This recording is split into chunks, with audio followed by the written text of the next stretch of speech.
Hello, welcome to SK classes. तो हमने पहले लेक्चर में हिंदी के वर्ण एवं वर्णों के भेद के बारे में लेक्चर किया था और आज मैं आपको जो वर्णों के भेद हैं, स्वर और व्यंजन, उनके ऊपर लेक्चर दूंगी। तो चलो हम लेक्चर अपना स्टार्ट करते हैं। स्वर और व्यंजन।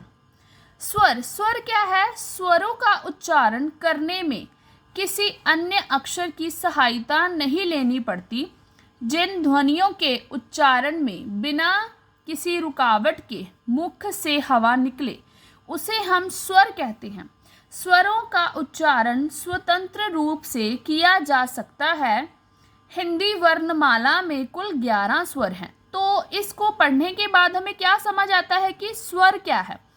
स्वर हैं जिनका उच्चारण हम स्वतंत्र रूप से करते हैं।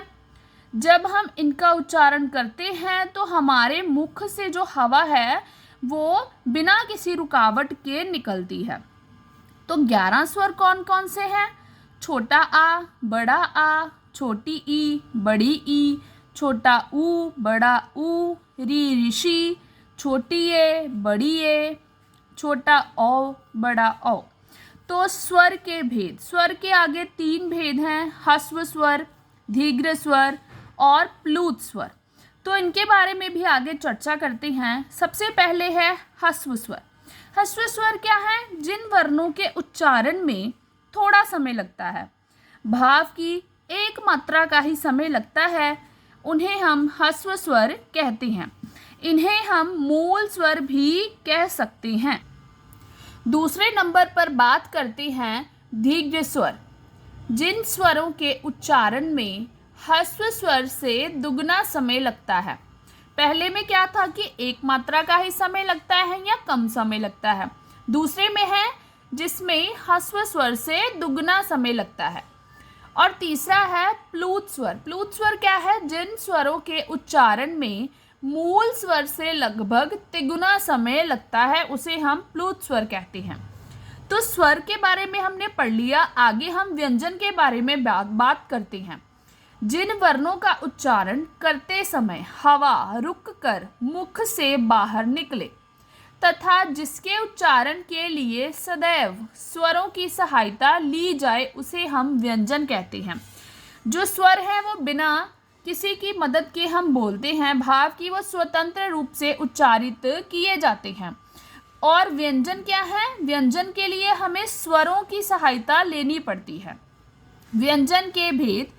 व्यंजन के भी आगे 3 भेद हैं, स्पर्श व्यंजन, अंतःस्थ व्यंजन और ऊष्म व्यंजन।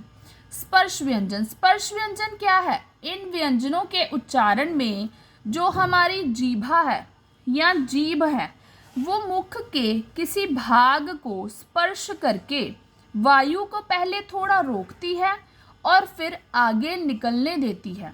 दूसरे नंबर पर है अंतःस्थ व्यंजन। जिन वर्णों के उच्चारण से जीभा मुख के किसी भाग से पूरी तरह स्पर्श नहीं करती। स्पर्श में है, स्पर्श हमारी जो जीभा है वो स्पर्श करती है किसी भाग से। अंतःस्थ में क्या है कि जो हमारी जीभा है वो पूरी तरह से स्पर्श नहीं करती। ऊष्म व्यंजन में है जिन वर्णों के उच्चारण से मुख में वायु तेज गति से रगड़ खाने के कारण ऊष्मा उत्पन्न करती है। इसमें जो है वो जो हमारी जीभा है वो तेज रगड़ खाने के बाद क्या होती है, उससे ऊष्मा उत्पन्न होती है। तो हमारे स्वर और व्यंजन का टॉपिक खत्म होता है। Thank you for watching.